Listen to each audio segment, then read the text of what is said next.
everyone, and welcome to IISS America's office.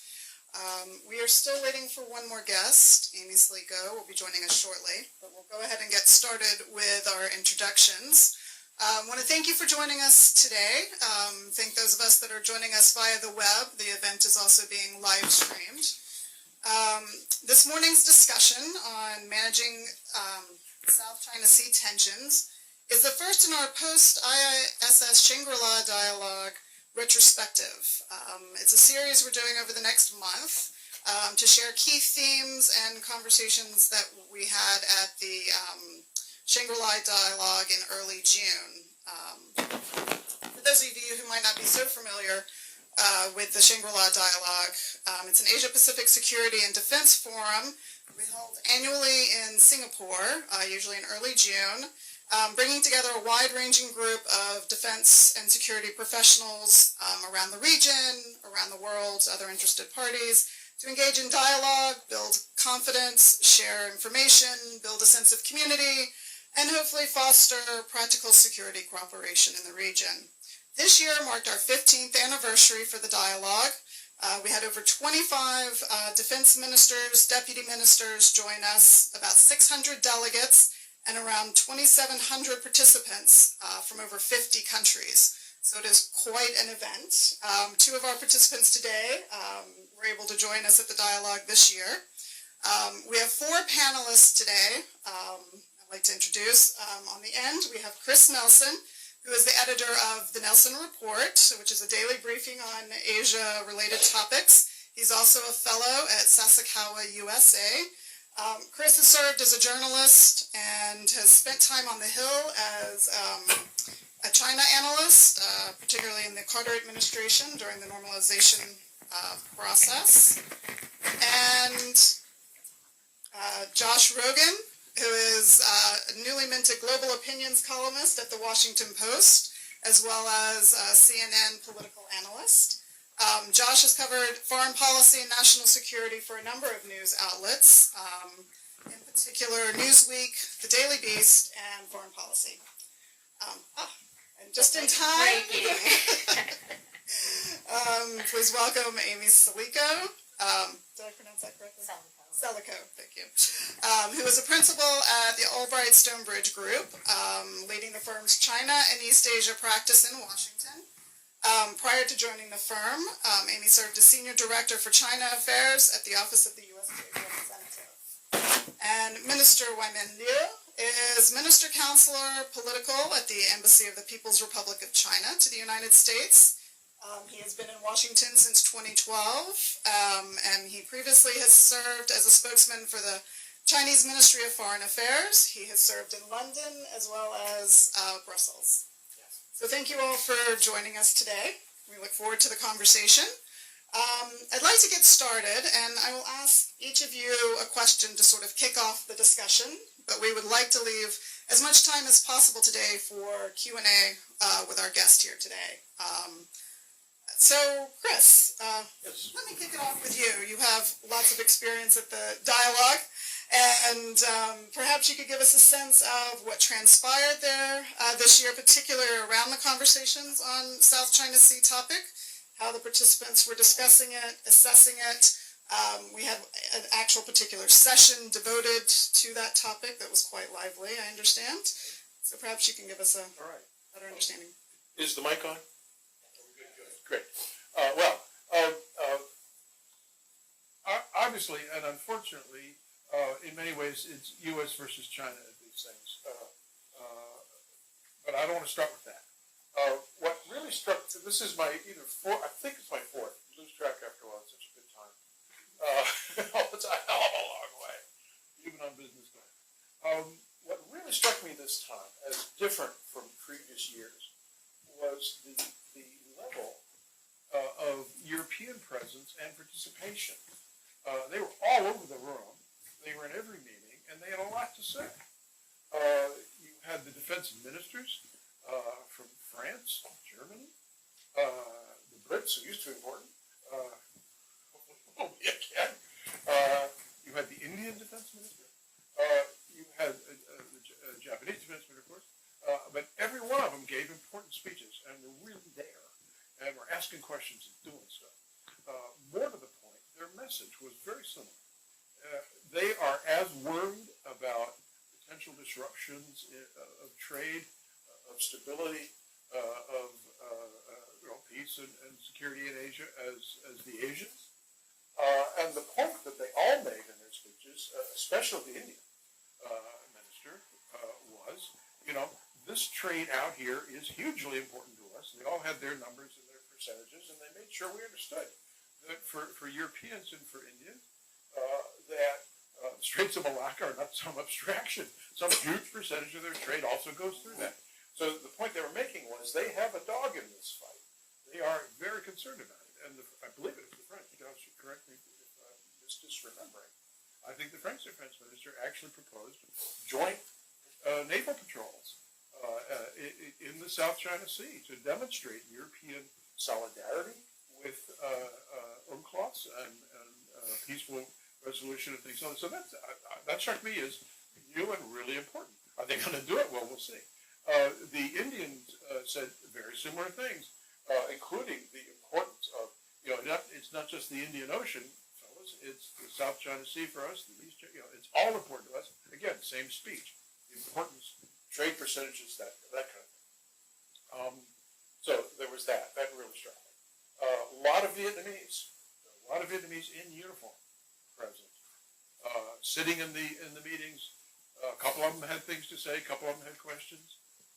Talking around the coffee or the beer or whatever it was we were doing. Very good English, but I'd say in uniform, right there. That was, I think, probably a trend, but it was very noticeable this year to me. Okay, U.S.-China. Through just the luck of scheduling, this year's Shangri-La was 2 days or 3 days before the annual SNL-SNED talks. So there was a sense that both, at least this is the sense that I got, that both the Chinese side and the American side maybe toned it down a little bit so that it wasn't a directly us versus you versus me thing, because they had these, in a sense, larger focused talks about to begin. And Admiral Sun actually mentioned this in his, although it's quite firm talk. So there was that. But having said that, the big draw on Saturday was Ash Carter's speech, as it was the previous year, and it was noticeable that whereas last year he tried to draw a line in the, I don't want to say sand, but he said stop militarizing. Absolutely, we can't have militarization. It was quite an explicit plea to all parties, but we all know who he's talking about. This year, I didn't hear that. This year, he unveiled a new soundbite, Principled Security Initiative, PSI. And at the end of his speech and his Q&As, a French delegate rather sarcastically said, well, I was counting, and you used the word principle 27 times. But I'm not sure what it is you're talking about. And it was, and I hate to say it, but we weren't sure what he was talking about, except in very general terms. Of course, the principle of freedom of navigation, the principle of settlement of disputes by rule of law, all that. So that was implied, but and he did talk a lot about it. But I think the best thing you could say about it was the idea of a principled security initiative does fit into the universal concern about peace and stability and safety and non-interference in commerce and all that every single one of the other speeches talked about. Now, our Chinese friend is here, so I think probably the most useful thing I could do is say, here's what I heard, and I'm pretty sure this is what the hall heard. Okay? From Admiral Sun and from the quite wonderful Major General Yao, whom we all love, who has a great sense of humor, but it's tough what she has to do. Here's what we heard. Everything we claim is ours. Therefore, everything we do is illegal. Therefore, anything anybody does to contest or resist what we're doing is illegal. And specifically, the Philippines is violating international law by bringing its case against us at The Hague. Well, this didn't go over too well in the hall, but that's what we heard. And the main thing we heard really is it's ours if we say it is, and you don't get to challenge that. It may not be what you thought they were saying, and it may not be what they meant, but that's what we heard, and that's a real problem. And I think it helps account for why every single defense minister gave the speech that he or she did. Every single participant in the conference said over and over again in different ways, we're worried about stability out here, we're worried about all these things. Now, one good point that Admiral Sun and General Yao made is that nothing China is doing should be taken to be a threat to commercial traffic. That China is as dependent on trade, as dependent on the Straits of Malacca as anybody else out there. So what we're doing is not a threat to commerce. And that is a good point, and I think people in the hall do understand that, and they do accept it. But, again, we have looming over us China's reaction to the coming Hague decision. Apparently that's anticipated now for the 7th, which I gather, oh my God, is the Marco Polo Bridge incident anniversary. I can assure our Chinese friends that is purely coincidence. Nobody's that organized over here to try to come out with something on some date that's implicitly insulting. We're just not that good, even if we meant it. China said at the meeting repeatedly that they're not going to listen to the UNCLOS decision, they're not going to honor it, it should have been brought in the first place, etc. So there's a lot of that in the talk as well, and that goes to the heart, we assume, of what Secretary Carter was talking about in terms of principled security. Stick to international law, stick to peaceful settlements. There were probably some other things, but on the South China Sea, that was it. I just should mention there was an excellent, but ultimately futile side discussion of what to do about North Korea. And we came out where we always come out. Nothing we can do is going to make them do what we want. Nothing they're going to do is going to make us do what they want. So we just chase our tails. That was my dialogue. Oh, the opening night keynote banquet was a terrific banquet. It's supposed to be so congratulations for that. Great. All right. Thank you for that analysis, Chris. Josh, I believe you've gone to the last four of the last 5 SLDs yourself. Perhaps you can give us a trends analysis on kind of how you see the discussions going over the last few years, how this year was different, Sure. how it's evolved. Sure. First of all, thanks for having me here. I see that I'm probably the one non-Asia expert on the panel, but they say journalists are the lowest form of experts. I'll try not to confirm that too shortly today. I've been fooling people for 30 years. Well, there you go. But just by way of background, I did start my reporting career at the Japanese newspaper Asahi Shimbun here in Washington. I was known in the briefing room to be able to reliably shift the conversation from the Iraq War to U.S.-Asia relations. So I was Donald Rumsfeld's foil, and he would call on me, and I would waste the entire press conference talking about Asia. So that was, I thought, a contribution to the discussion. Now, I use the Shangri-La dialogue as my premier chance each year to check in with both U.S. defense officials and Chinese and other Asian defense officials about where we are on some of these big issues. And, this year was really sort of revealing in that sense. And let me just first take you back to last year. So 2014, when I got to this conference, Ash Carter's staff, they were very clear in background briefings and private conversations that Carter had come to Shangri-La with a purpose. And the purpose was simple, to send a very well-crafted, nuanced, but tough message to the Chinese. And the speech was peppered with keywords and diplomatic parlance that was designed to make it clear that the U.S. Opposition to Chinese reclamation and militarization in the South and East China Sea was becoming more serious. And at this exact conference, the debate inside the administration over whether or not to do freedom of navigation operations, innocent passage operations, any type of operations, was at a head.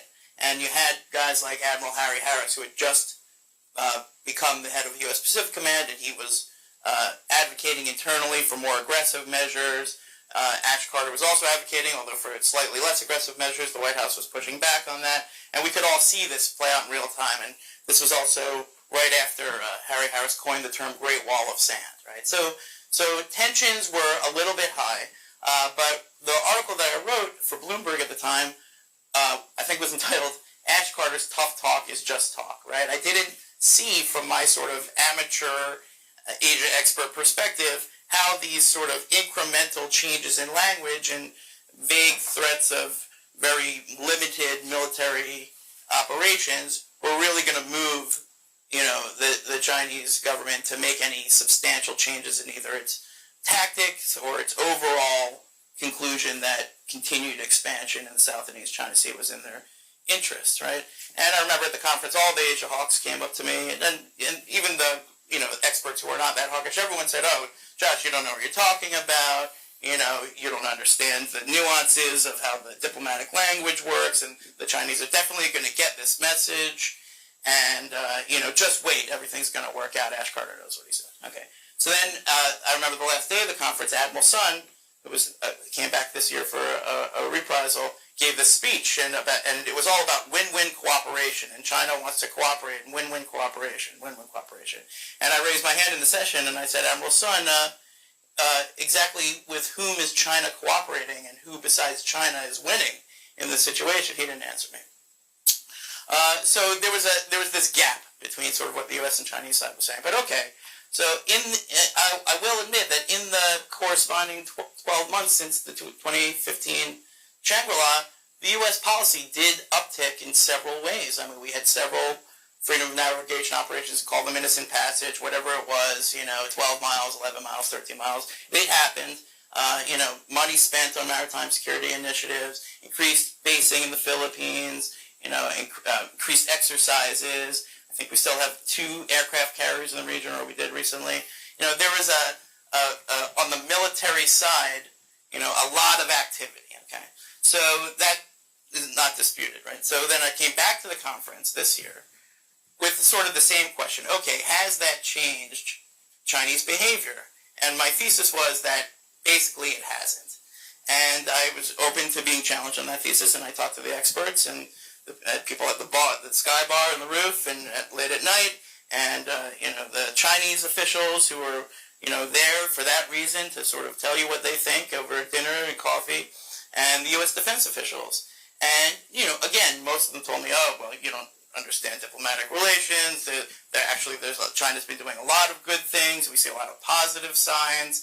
They pointed to a sort of a slowdown in reclamation and a lack of, really flagrant incidents on the high seas as evidence that the Chinese were responding to all of these tactics that the U.S. military had been putting into place. But then I talked to the Chinese officials and some of the scholars from the Chinese think tanks, and they said, no. We're not changing anything. If anything, we are as committed to our basic strategy as we have ever been. And reclamation in the South China Sea is largely finished. And, the militarization has been staged, and it can be, acted upon at any time. And, in fact, we see crisis management and the lack of incidents as a way of continuing our policy rather than a change in the policy. In other words, there's sort of this, it seemed like obvious to the Chinese that the basic dispute between the U.S. and China in the South and East China Sea is not getting resolved. So they might as well minimize the crisis and minimize the incidents because that doesn't really help anyone. But that they're pot committed to this and all the way to the very top, and it's unresolvable in the long run, and that's just the way it is.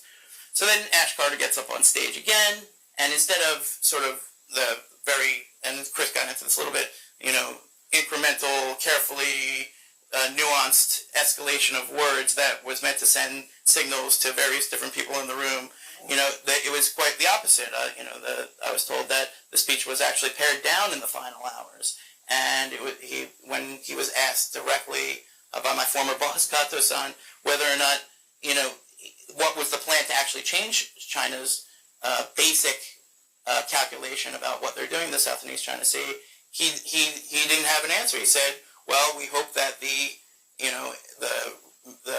ruling that comes out in July, we hope the Chinese will respond positively to that, and then everyone will agree on rules of the road, and it'll be wonderful and beautiful." And he said, "I'm not singling out Chinese. Everyone's committed, some mistakes here, and that was that. And then, of course, the next day, Admiral Sun spoke again, and he said as clear as day, this isn't a day. We don't respect this arbitration. We're not going to follow it. We don't care what it says. We're going to, if you think that we're going to respond to it, I'm here to tell you that's not going to happen. So, back to the bar that night. Okay, so there's this gap again between what our declaratory policy is, which is that we are working with China constructively to come to this agreement on the rules of the road in South and East China Sea, and what the Chinese are saying, which is that no, that's not actually taking place. So then I again put this to my friends in the administration, the experts at the bar, and they said, okay, so isn't it just the case that our policy is failing? And at this point, the consensus was, well, it's not that it's failing; it's that it hasn't succeeded yet. That was the pushback. So, to me, I didn't find that particularly persuasive, so I wrote an article in the Washington Post. The Obama administration is failing to stop Chinese Pacific aggression, right? Again, not as a China expert, just as a journalist who's lived in Asia, who's interested in following these things. So then, while I was writing this article, a funny thing happened, and I'll close with this. So on the way to, there's this big congressional delegation led by McCain and Tom Cotton. It's like a bipartisan delegation. There's like 10 Republicans, basically. And they come every single year, and they stay at the Marina Bay Sands, the Adelson Hotel in the Bay. It's beautiful. And, they hold court there, and they give speeches and this and that, and they have meetings. And on the way to Shangri-La, they passed over the Spratlys. It was like 3 o'clock in the morning, and the staff woke up the senators, and they took a selfie in front of the radar screen, and then tweeted out hey, China, we're over the Spratlys. How do you like them apples? And I thought that was pretty funny. And the Chinese didn't really react, and the conference went on. So anyway, we didn't think much of it. So then the senators, after Singapore, they went to Taiwan. Some of them went to Taiwan, and then they're flying from Taipei in a straight line to their next stop in Tokyo. Didn't think anything of it, and a week later they get a protest letter, a formal protest letter from the Chinese embassy in Washington saying, hold on, I got it right here. The Diaoyu Islands has been inherent territory of China since ancient times. The American aircraft entered China's territorial airspace in violation of international law and the norm of international relations, which is a serious provocation against China's sovereignty and security. China will staunchly defend its territorial sovereignty over Diaoyu. So they weren't trying. They just flew in a straight line from Taipei to Tokyo, and the Chinese raised a new protest that no U.S. official should be allowed to do that. So, again, this is sort of an indication to them and to me that we're not actually on the same page. This is not actually on the way to getting resolved. And and after the arbitration comes, and then the Chinese either ignore it or reject it or both, it's not clear to me that the administration has a lot of new tools in the toolbox. They've never been willing to use the big tools, economic sanctions, etc., on this issue, reserving them from other issues, and I understand the logic of that. We could get into that in the Q&A. But the bottom line is that, for the last 6 months, I don't see what they're going to do to change this policy in a different direction, and I think this problem will only be worse when the next president comes into office. I'll stop there. Amy, you were not able to attend the SLD, but you were recently in China, so you have some fresh perspective on conversations there. Perhaps you could speak with us a little bit about the broader context of China's external relations and domestic dynamics around the South China Sea issue. Sure. I'm very happy to be here, and again, apologies for being late. It's really interesting to hear your perspectives on the dialogue, since I, of course, wasn't there. But I was in Beijing the following week, so immediately after the SNED had concluded, I was there with my partner and boss, Madeline Albright. We were having some high-level meetings with officials in Beijing, discussing U.S.-China relations, of course. And I was struck by State Councilor Yang saying, as we were stressing some of the negatives in the relationship, and certainly territorial disputes was at the top of that list, although not alone, he said, remember, we have a greater commonality of interests now than ever before. was certainly a theme that we heard when we met with the Vice Premier in Beijing. We then traveled to Jiangsu, where we were celebrating the 30th anniversary of Johns Hopkins and Nanjing University establishing an academic joint venture in Nanjing, and the former Ministry of Commerce Minister Chen Deming, who's now, as we all know, responsible for cross-strait ties. He was a speaker at this event, and so was the party secretary of Jiangsu province. And both the party secretary and Minister Chen also focused on this commonality of interest on commercial and educational issues.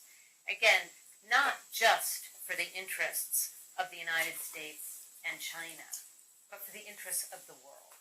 And so I was struck by hearing that theme, not only in our official meetings, but also from academics that we spoke with, who I think a little bit differently from what you heard in Singapore was that's one Chinese perspective on the South China Sea, what you heard. I think what many of us feel is in Beijing, and Minister Councillor Liu can certainly clarify this, there's a variety of perspectives on what the next step should be. Just like here in Washington, D.C., of course, there are a variety of perspectives on what we, the United States, should be doing about the South China Sea.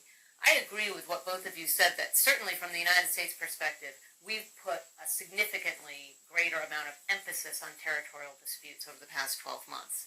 And we certainly saw it in the lead up to President Xi's first visit over the past 12 months, last September's visit to Washington, that the United States was going to make that one of its key concerns to raise with the president. And I agree with what Josh said at the end, that the United States hasn't really moved the ball on this issue, but I have to say, my perspective is we have a very limited ability to move the ball on this issue because, as the United States has said, we are not going to interfere in the negotiation of a resolution. What we will do is protect freedom of navigation in the area. We were a Pacific power for 70 years. We continue to be today and will be in the future.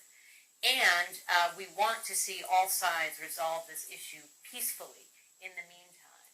But we're not going to take a firm position on the sovereignty issue. We're going to push China, and as Chris said, not just the United States, Europeans, Indians, many in the international community are pushing China to look at this issue as a broader one of security, global security and regional security.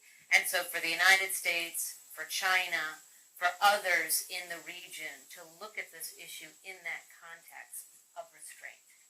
And I think what the United States has seen was, of course, an uptick in aggressive actions by the Chinese, right? And so we're all saying, we put this in the context of, yes, we want to cooperate more to resolve global issues that require U.S.-China cooperation. North Korea, Iran, global climate change, health pandemics. All of these issues require our cooperation to see a resolution. And so any destabilization of the bilateral relationship will then take off the table the possibility of cooperation on these global concerns. Now, I work at Albright Stonebridge Group, and I serve a number of clients that we're trying to ensure have access to the China market. And I have to say, as President Obama said last fall, one of the U.S. government's top concerns with China right now is, will China's open door to foreign investment remain open? We're concerned with these signs that China is increasingly closed to foreign investment, discriminating against foreign investors in the market. It was reassuring at the Strategic and Economic Dialogue that the Chinese government reaffirmed, and we heard it when we were in Beijing, that this door is going to remain open. But I'll say, from my perspective here in Washington, D.C., you don't have the U.S. business community acting as, this ballast of the bilateral relationship that so many political leaders talk about in the past, that despite our concerns over cybersecurity issues over the South China Sea. We could go down the list. You always had that backbone, that stabilizer of commercial relations being so important that it won't derail the rest of the relationship. And I would argue that today the business community is less willing to be vocal in supporting the U.S.-China relationship. And so again, I think what we heard in Beijing is what many of us are now saying in Washington. We have to look beyond the commercial relationship. What is a stabilizing force in this bilateral relationship? I think it's the necessity to pursue cooperation for global issues. I think the defense minister, Singapore's defense minister, in Singapore mentioned at the end of the dialogue, again hearkening back to Lee Kuan Yew, the importance of U.S.-China for regional security. And I would say we have to remember and put this in context. How much can the United States push China on the South China Sea? We're limited. We have a limited role, but also I think we heard from officials in Singapore and then in Beijing afterwards, we're also concerned about so many global issues that we can't risk the bilateral relationships, progress on those global issues for one single issue.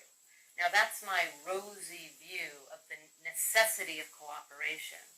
What we raised in Beijing and in Nanjing was, what if an accident happens? If we don't moderate behavior in the South China Sea, we're going to see tensions escalate regardless of our best intentions. And so it's incumbent on all players to actually do something to ratchet down these tensions and not just rely on other issues that are so important to us. Thank you.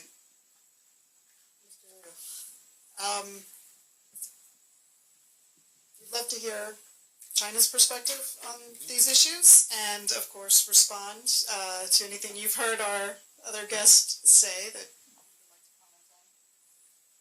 Well, thank you, Lei, for the invitation. It's great to be back to IISS, though DC, not London. But it does revive my very good memories of my stay in London, and especially my engagement with IISS. And I did contribute a bit for the invitation of the Chinese delegation to the Shangri dialogue. I mean, from the very beginning.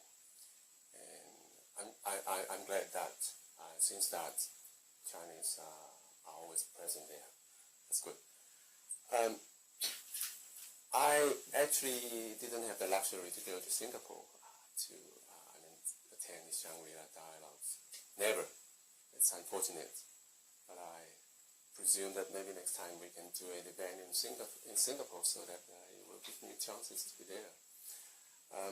I follow the Shangri-La dialogue very closely, and I actually listen to many of the remarks and speeches given by the ministers, generals, admirals there. So I agree with Chris that I think this year is nothing unusual in terms of the tone on South China Sea. Of course, South China Sea is a very important issue on the agenda every year. But I also understand that people have a lot of perspectives on how to form a kind of regional security structure. I mean, if you look at the speech by Secretary Carter, and if you also read the speech by Admiral Sun and other ministers, I mean, people have a kind of initiatives, and they put forward their ideas on how we can do something in Asia Pacific, in particular, to come up with a kind of a regional security architecture, which is perhaps lacking at this moment. I mean, Asia Pacific is not like Europe, right? And we have some regional cooperations mechanism, including security one, but I think there is still a lot of room to improve, to build on. So I think South China Sea is important, But also, I think what is important was also maybe the same important is about the regional security issues. On South China Sea, I don't think that I should elaborate what Admiral Sun and the Chinese officials in Beijing said. I mean, the positions are pretty clear here. And we believe that we are doing nothing more than maintaining and defending our own, territorial sovereignty and maritime rights and interests there. China maybe is a latecomer. In terms of that, we've been exercising, restraint in South China Sea for a long time, ever since maybe 1970s.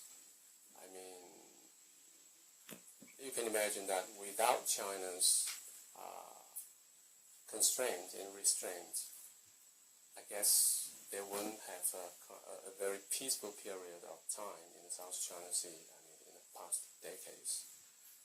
Even though China is rising very quickly, but I think we still put our focus on domestic issues instead of these controversial issues. But that said, we need to defend our own interests, and we do some constructions and land reclamations, but that's for the sake of our defending ourselves instead of attacking others. I think it's important to make that difference. And by the way, those facilities are mainly for civilian purposes. We have said that when the conditions are right, we will open it up for the international use, because we believe that they should be for public goods.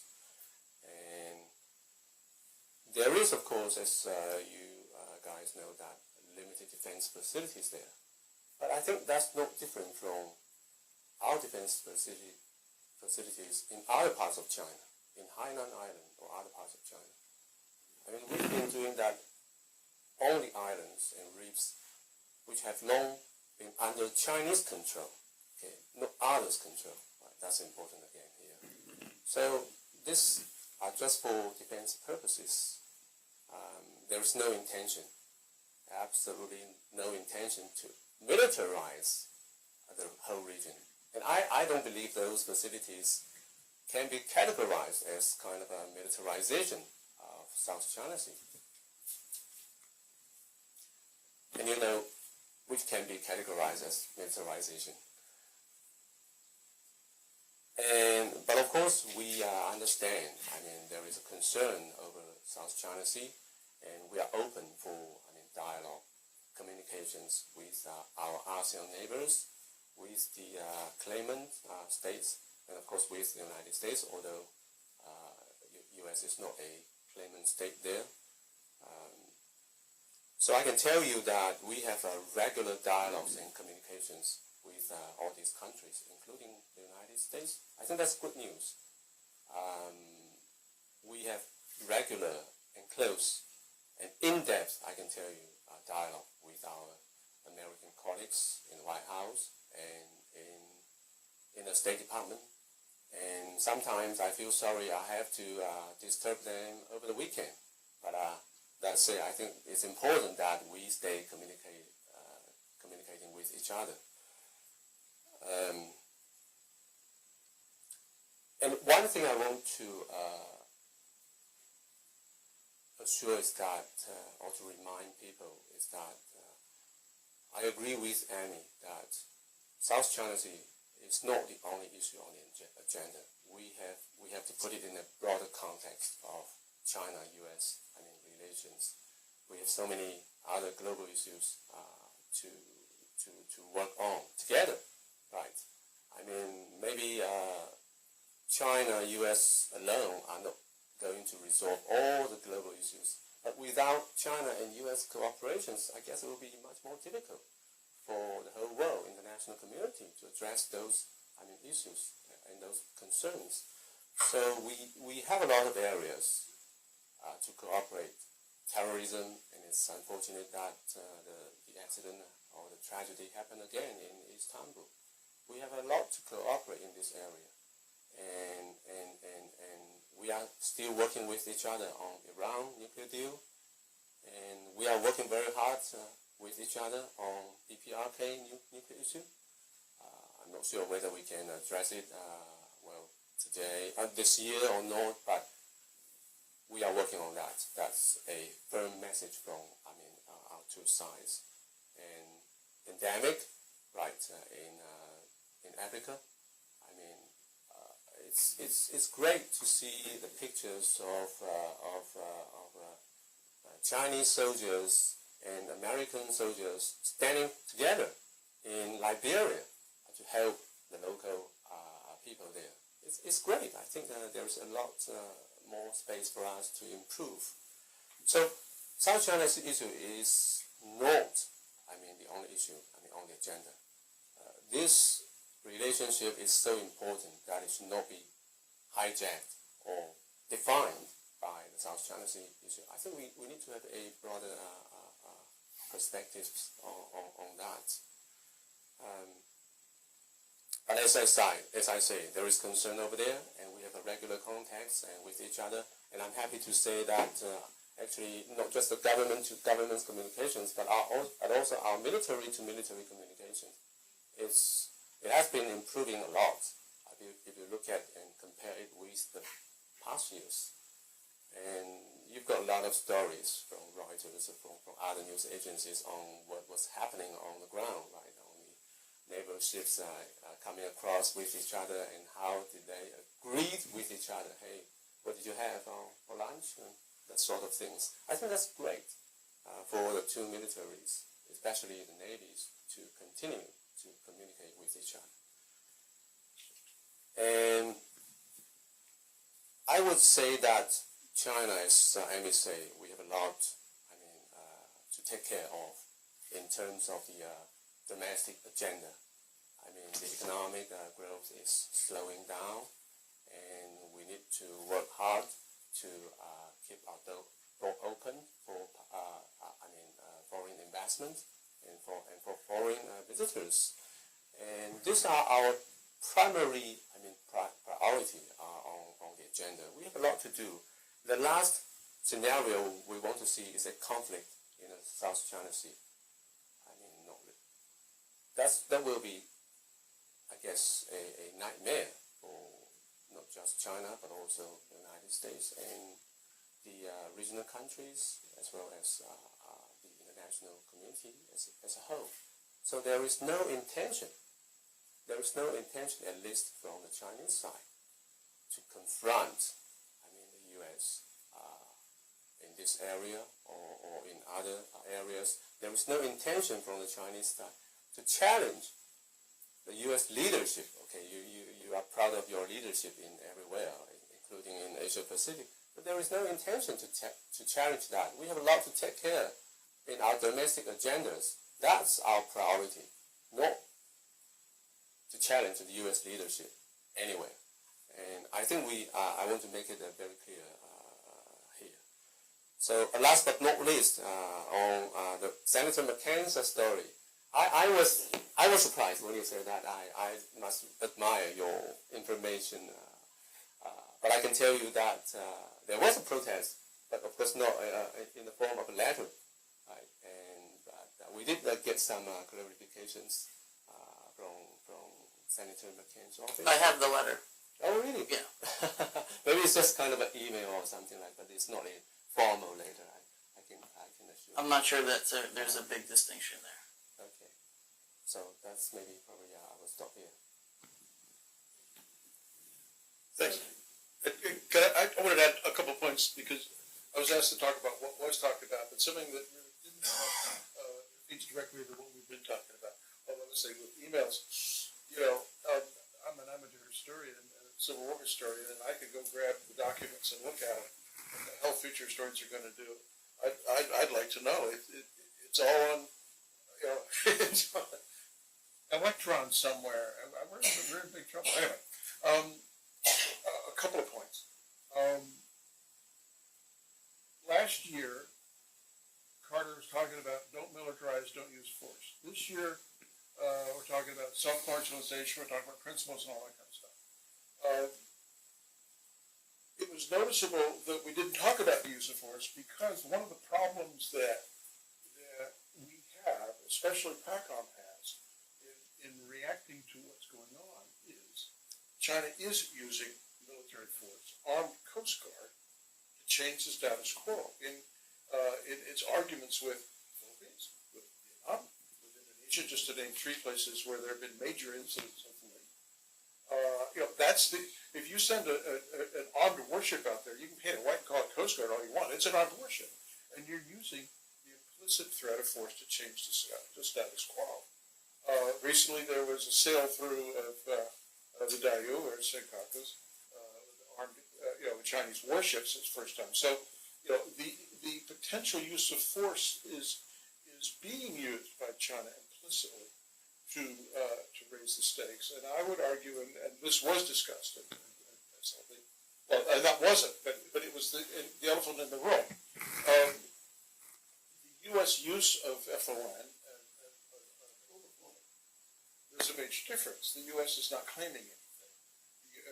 And that's where Carter's talk of principle comes in. We're doing FONs and what do you call it? Falls, I don't know, to make the point. The problem, of course, is that we're damned if we do and damned if we don't. When we do these things, ticks off China. They've been angry about it for 20 years, totally understandable. But if we don't do them, everybody in Asia says, oh my God, the Americans are pulling back. We can't count on them. Chinese have pushed them out. So we're stuck, in a sense, doing these things. So the question always becomes, how much and what time, and is it 2 days before a big meeting or 2 days after a big meeting?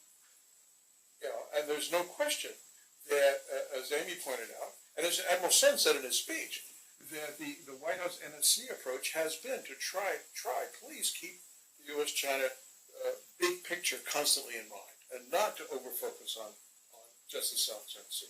Well, that's not PACOM's job, is to worry about the big picture. PACOM's job is to worry about. So there's this built-in tension, and that's why we're all so concerned about incident risk and therefore escalation risk and that kind of stuff. I did want to mention one more thing, and I forgot to mention. The Japanese defense minister gave a quite excellent speech. Problem was, he brought his own translators, and they completely messed it up. So those of us listening in English had no idea half the time what he was saying. At the end of the speech, the major defense contractor sitting next to me took his headphones off and said, God, that was awful. Yoichikato was sitting right me and says, what are you talking about? It was a great speech. I said, what did he say? Finally, when we got hold of the speech, we could see that Nakane-san explained in considerable detail, in a sense, what Japan was doing to enhance the whole concept of principle, but mainly what Japan was doing to help the other Asian nations, especially Southeast Asian nations, build up their capacity to cooperate with each other and to help to maintain freedom of navigation and others with themselves, and not just constantly be relying on the Seventh Fleet to do it for them. So it was a very interesting and important speech, and I would commend your attention to it. The problem was it was badly translated. Final footnote on that. The Japanese defense minister was asked a couple of amusingly cheeky questions by the Chinese participants in English, so God knows what he heard. But the first one was, how did he feel about the big debate in the Diet over the self-defense legislation? There were 600,000 people demonstrating in the streets. And of course, the proper answer to that would have been, well, I'm not surprised you don't understand how democracy works, but he didn't. And the second one was, that was from a military question. A Chinese professor then said, it's Japan's rearmament and Japan's things that's what's causing instability in Asia, which would have been an interesting discussion. But again, in English, very cheeky. Was also not responded to. So there was some interesting byplay back and forth. But the failure to discuss the active use of armed Coast Guard and armed ships. That bothered me at the time, and I think it should still bother me, because again, if we're going to be doing FONs and the Chinese Coast Guard is going to be patrolling and pushing people around, the chances of incident are increasing, and the risk of escalation are increasing. So we need to talk more about that, and that didn't really come up in the dialogue that much. Thank you. Chris? Very quickly? Yeah, I just wanted to say a couple of things about what I heard from the rest of the panel. I thought they were all good presentations. I hear from both the administration and from the Chinese side and from people seeking to do business in China all the time that we shouldn't let South China Sea hijack the relationship, define the relationship. You know, this is, to me personally, this has always struck me as something of a straw man argument. Right? It's like, you know, when the U.S. decides that an issue is of a high enough priority, they use tools to coerce the Chinese into better behavior. The example I'm thinking of is we indicted 5 PLA officers. The Justice Department did that. I'm not saying that's a tool that we use lightly. I'm just saying that it didn't wreck the relationship, right? I mean, the relationship is, you know, complicated and complex, but if it's so fragile that we have to sort of, you know, put issues like this, you know, under the bed, then I think that's a much bigger problem, but I just don't think that's the case. I think the pushback on that probably, though, is what is the similar action that the U.S. could take compared with indicting 5 PLA officers? Well, now we're getting to the kinds of questions that I think are really interesting, because there are ideas out there, and it includes, you know, punishing the companies that aid China in its expansion. And these are, you know, companies that do the work, that build the facilities, that transit through those areas. It's about, you know, pushing back against things like Chris was saying, which are sort of like the low-intensity provocations, when 1,000 Chinese fishing boats come out of nowhere, or, you know, it's all of the white boat, whatever it is. You know, there's a whole range of options that the administration has that are short of blowing up the relationship, but more than what we're doing now. And they're just not, you know, I agree that the Obama administration hasn't determined that this is a high enough priority to use those more tools, but I'm not persuaded by the argument that using those tools would you know, jeopardize the climate change deal or whatever it is, that if it's in both of our interests anyway, then it shouldn't be effective. I think the idea of putting sanctions on a Chinese construction company that's building, how does that actually move the needle? That's the problem. You know, I'm not saying we couldn't do things that to show our displeasure, but how does that move the needle on China's use of the Coast Guard to be, you know, unambiguously aggressive, Yeah, I think. It may not. I mean, again, so the question is the U.S. government, A, savvy enough, B, coordinated enough, and C, willing to sort of create a mix of diplomatic, political, economic, and military pressures that will actually get the Chinese attention, because it's clear that we haven't gotten their attention on this issue yet. Now, again, that's a discussion that I think has happened below the scenes that really it wasn't really discussed at the conference, and is, you know, I don't claim to be the expert on, but the point is, using only these limited military tools is not having the effect we want. So all I'm saying is that let's be honest about that with each other, and then if we decide that we're not willing to have that discussion about, you know, what are these bigger tools and are we willing to use them, then we just have to accept the fact that, you know, the continued shifting balance of power in South and East China Sea is going to continue. Yeah, well, 2 points. I've been thinking very hard on South China Sea issue because, unfortunately, that falls within my responsibility in the embassy. Okay. But I think the cybersecurity issue is a good example for us to look at. I mean, several years ago, I would guess that nobody here in this room can imagine that can be turned into a kind of a cooperation point from a flashpoint. And are we able to achieve that? I mean, on South China Sea issue, I've been thinking about this very hard. The lessons or the experiences we learn from cybersecurity issues is that at the end of the day, sanctions, indictment doesn't work. I guess only dialogue. I mean, genuine, intensive, in-depth dialogue with each other at a very high level can resolve all those controversies between our two sides. So I guess that's perhaps a more effective way to address all these controversies. And I think maybe someday we can find somewhere we can cooperate in the South China Sea. By the way, I want to remind that actually our two Coast Guards had a kind of cooperative law enforcement fishery law enforcement in West Pacific. And I think that may give us some tips to think through. Second, on the Coast Guard and the possible accident or the risks. I think it's just a kind of a responsibility of the government to protect its fishermen, fishing ships in that area. Chinese fishermen have been there. Just like other fishermen from other countries has been fishing there for quite a long year. So it's the responsibility of the government to protect their interests from being harassed. So I guess the Chinese Coast Guard will be there as it is right now, and so long as there is no provocations or kind of other intentions to increase the accident there, I'm pretty confident that we are very experienced in working with each other to avoid those accidents. In the COC process, I think we have a kind of an early harvest in which China and the ASEAN countries agree to establish some kind of hotlines between the foreign ministries and between the relevant departments.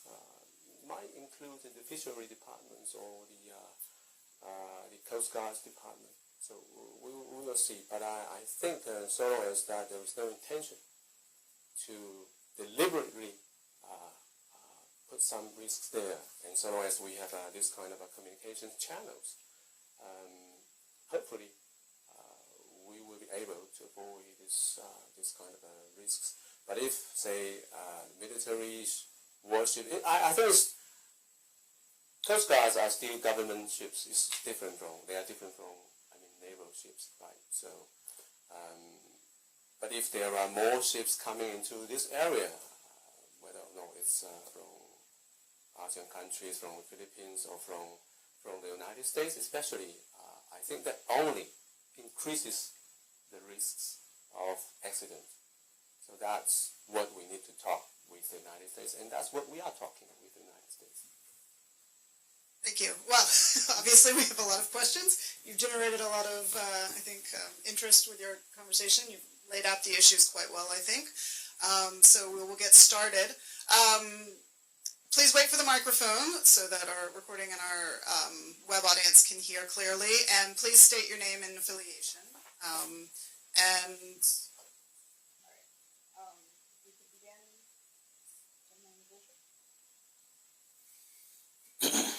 Thank you very much for convening this meeting, and the exchange has been very interesting. I've been writing on Chinese foreign policy. I'm Michael Yehuda, formerly from the London School of Economics, and for a number of years now with George Washington University. I've been writing on aspects of Chinese foreign policy for about nearly 40 years. And neither Western analysts nor Chinese analysts that I have read over this period claim that Chinese foreign policy has been run entirely on the issue of dialogue. For all of them, there have been at least 2 or 3 issues that I don't think have been raised. One is the issue of what is the current form of ideology in which Chinese leaders ask their people to look at the world and the way they are looking at it. Now, we have had a major speech from China's leader not so long ago saying that Asian security is for the Asians. We've also had now for at least 2 years a very strong emphasis on what has been called anti-Westernization. And I think this is the atmosphere in which Chinese people and their leaders are dealing with the outside world right now. Clearly, another element is what are China's interests and how are they best pursued. And I think most analysts in China as well as elsewhere would argue that at the end of the day, the Chinese side has always followed what their leaders think to be China's key interests, regardless of what others may say or not say. And finally, we have seen in the last few years a ratcheting up of a particular form of nationalism within China, which argues that anything it is involved in, any differences it has, are indisputable. I remember talking with people in the foreign ministry back in the 1990s as to why China's claims in the South China Sea were indisputable. Do you have a question? Yes. The question is, am I right in thinking that the recent developments have made changes in the status quo favorable to China, and that nothing the United States has done or is thinking of doing is going to change that, unless the United States is willing to show China's leaders that major interests for them are at stake? Do you have a preference who would like to take that? I'll start. Oh, no, please. Thank you. I feel that maybe I'm obliged to respond. Professor Yahuda, I mean, I have a lot of admirations for you. When I was in London and I happened to know you, your name, maybe we didn't have a chance to meet up. On your question, I think for China's foreign policy, we believe from our own experiences that there is no better way than dialogue to proceed with that kind of a foreign policy. Because as I say, we believe that's the most endurable way. I mean, forces might be used, but I guess sometimes it doesn't hold. Look at Iraq, look at Afghanistan, right? That history and the facts already tell us that. So for us, forces are never, well, for the US, maybe you have a lot of options on the table. But for us, there's only one option on the table. That's dialogue and communications. But that doesn't, of course, rule out China's efforts to, modernize its own forces. But that's for, generally speaking, that's for defense nature. For Asian security, I think we actually don't rule out that we are actually open for other countries, especially Asia-Pacific countries, to participate in the building up of Asia security. When we say that Asia security, Asians should be responsible for the Asian security, I believe that we think that Asians should take the leading role, or the primary role, in bringing about, in building up, or the architecture, and bringing up about the security structure in this Asia. I just can't imagine that other countries can play much more role than the Asians themselves. But of course, we are open for advices and suggestions and participations of other countries, including the United States. U.S. has been saying that it's a Pacific power, and we recognize that it has been in Asia for a long time, traditionally and currently. And we respect the presence. There is no question over that. I think that actually the two countries have a lot to work together to improve the Asian security here. We are absolutely not in favor of kind of a Monroe doctrine, sphere of influence. China was not the inventor of this doctrine, and China would never, be supportive of this doctrine.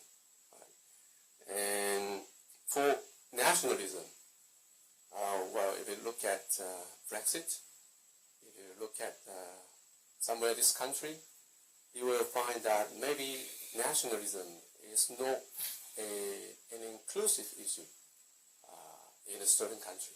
It's a global issue which requires global cooperation and consultation. I think people should have kind of a moderate, rational views on each other. I don't believe a world dominated by nationalism is something what we want to see. If you don't mind, I might just say another perspective on that, unfortunately, is that, the world has changed since the 1990s when you're talking to academics in Beijing and looking at this issue for 40 years. China is a global power. I think it's difficult for the Chinese collective to recognize that China does move markets with its exchange rate policy. China is involved in global affairs in a way, and so can destabilize the region much more easily than it could in the past. And I think one of the core challenges that we face as outsiders looking at what are China's intentions is that, unfortunately, we have a negative view. We don't necessarily trust what we hear or believe what we're hearing out of Beijing. In the same way, I think that some in China don't believe the United States when we say we're rebalancing our priority focus to re-include Asia, not as an anti-China maneuver, but because the United States continues to want to be a Pacific power. So it's not solely a China issue, just like nationalism, of course, extreme nationalism isn't solely a China issue. But I think, unfortunately, for the United States and China, we are in for a period of much more difficult bilateral relations for that reason. China is now a global power. The United States must deal with China as a global power, and we fundamentally don't trust one another on so many areas. And on the question of what are China's foreign policy priorities, it's very ambiguous to many of us what those priorities really are because of this unfortunate but growing trust deficit.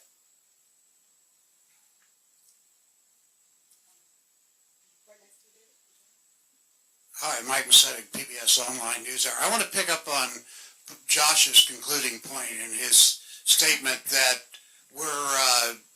this issue is going to get dumped on the next president. And people like Chris and I have been around long enough to know that most transitions lead to the new administration wanting to do, at least in the first year or two until they get confronted with reality, want to do things differently from the previous administration. We also know since the 2008 primaries that Secretary Clinton has a lot more hawkish views on the world than President Obama. And I wonder if this is sinking in Beijing, that we're likely to have a much stronger pushback all around the world, but particularly in the South China Sea in a new Clinton administration. I won't predict what would happen in a Trump administration. And where this is likely... We're all moving to Canada, but that's another... Well, Josh, I do have to say that you and Corey Lewandowski now share the same title of CNN commentator. But I'm an analyst. That's a whole other matter. I think that question was to the minister. Well, for all of you, really. Washington handled Okay. it well. Well, I'll start very briefly. I think what basically your frame is right, that there will be a lot of things that any new administration will seek to tackle in its first 100 days or so. I don't think China will be at the top of that list. I think Hillary Clinton actually has intends, from talking to her people, to continue what they consider to be a bipartisan consensus on the basic fundamentals of how the U.S.-China relationship should be managed. So I wouldn't expect a huge South China Sea confrontation. She's going to first want to deal with the fires that are actually literally burning in the Middle East. She did. Jake Sullivan, her foreign policy advisor, did say, and I reported this for Bloomberg, that he wants to get into the North Korea issue. He's open to secondary sanctions on Chinese officials and companies as a means of pressuring them to stop supporting the North Korean regime, including with military and nuclear and missile technology. So that could be the flashpoint that maybe the Chinese are thinking about, but maybe on the broader relationship, and we saw this in 2008, Hillary is very sort of pragmatic about the U.S.-China relationship. She's not going to start screaming about, Nobel Peace Prize laureates in prison and this and that. Tibet or this and that, even though that's probably how she feels in her heart of hearts. On the Trump side, I think it's just a huge economic disruption. The things that he's promising, which he can probably never fulfill, which is like, unilateral tariffs and an instant trade war. I think that if he were elected, that would cause a disruption that the Chinese are probably very, I'm guessing here, very concerned about, as most people are in the world. But again, that's his policies and are so, sort of nonsensical that it's hard to really apply them out further than tomorrow. I wanted to reinforce something that Amy said, that I've been lecturing both our Chinese friends and our business friends for since the last half of the Hu Jintao administration. The old U.S.-China business law is dead and gone. It's been buried by the realities of the difficulties of dealing with a rising China in the WTO and the various trade promises that are being made and sometimes kept and more often not.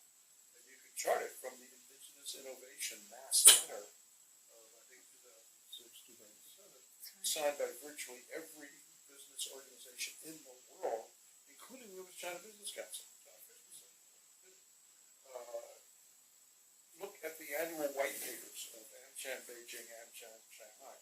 They are increasingly a pointed list of indictments of the problems they're having. They're not saying we're mad, we're leaving. They are saying it's really hard, we're really unhappy, we really have major issues. That's really important when you're looking at China as a domestic American political issue, especially on Capitol Hill. There ain't nobody out there lobbying now for China on Capitol Hill. Whereas 15 years ago, look at how the WTO accession fight was fought. That was incredibly important. Gone. That lobby is gone. And I'm not sure our Chinese friends quite understand that, but it's a really important dynamic. There is no safety valve now for American business. So if there is, God forbid, an incident, if there is some shooting, if there is something that takes place, probably at sea, a lot of my military friends, including my new boss to be in a few months out, Blair, increasingly worried that there's going to have to be some bloodshed before everybody gets their minds focused on how to deal with, quite frankly, mostly Chinese activities in the South China Sea. So Hillary, if elected, Trump, God help us if elected, that could come up sooner and not later.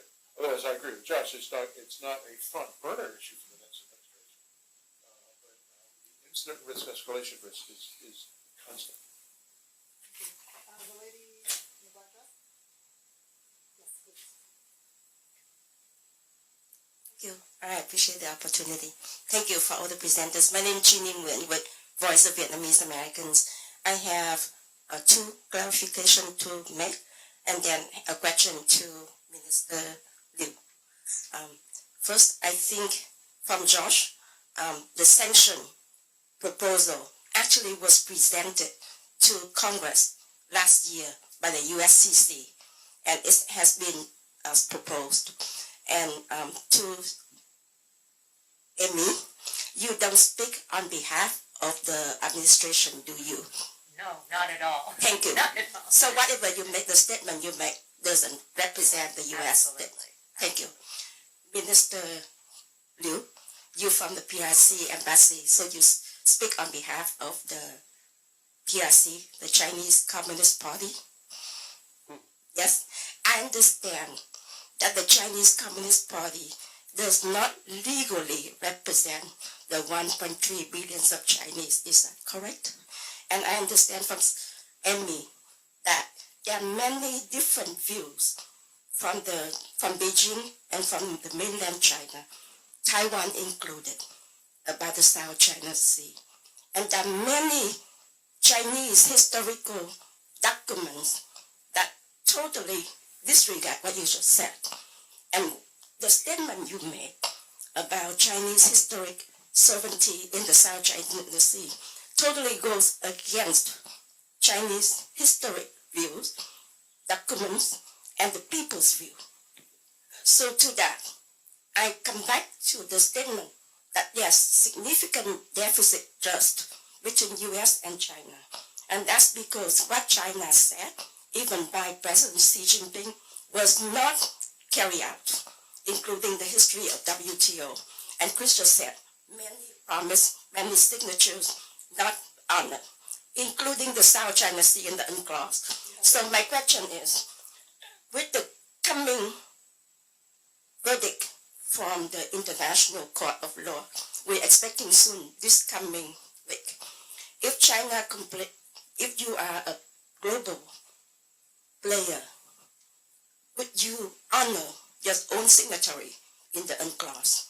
And if so, what would you propose to the global community, to ASEAN, and I particularly ask to Vietnam and the Philippines? What would you do to their own territory that you are currently building on and invading and bringing your people on? And I also want to raise a question for the tourists from China. You bring in Chinese tourists to the current area of Vietnam and the Philippines, and you putting your own people at risk if there happen to be an incident. Thank you.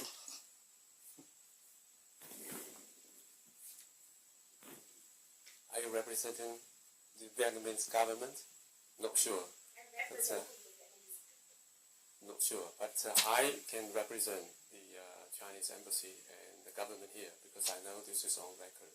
Okay. And I'm not sure why you are so emotional, but let me respond very simple on several parts. First, CPC, Chinese Communist Party, is of course the ruling party in China. Okay, right, and it's exercising the government's role in this regard. So that's very simple. Secondly, in terms of history, I think China is a country with 5,000 years old. Well, we may be in a better position to give more evidence, historical facts, and other things to demonstrate that we are the owner of, Diaoyu Island or some parts in the South China Sea. Okay, I think we are in a better position, right? That's and we have presented many of those demonstrations in the government newspaper, in the official documents. If you have time, I strongly recommend you read them before you raise your questions. And lastly, on arbitration, I think the answer is already there. I think we don't believe the tribunal has the jurisdiction on this case because in essence, this case is related to territorial sovereignty and maritime interest or delimitation. And UNCLOS itself does not cover sovereignty issue. That's clear if you look at the preamble of UNCLOS. And as far as the maritime delimitation is concerned, China made an exclusion declaration on some of the issues that China would not accept third-party arbitration, and that's clear. So, based on this, we will not accept, we will not participate, and we, of course, will not, recognize the so-called verdict of the tribunal, because basically we believe they have no jurisdiction, and we are doing this according to the UNCLOS and other international laws, instead of, violating the law. And we believe we are protecting the integrity of UNCLOS and other international laws. So that's my answer. No, thank you. No, we're wrapping up now. Everyone, thank you. Excuse me, ma'am. We need to wrap up. We're running out of time. Unfortunately, we run out of time for more questions. I want to please join me in thanking our panelists for a very lively and interesting discussion today. Thank you for joining us.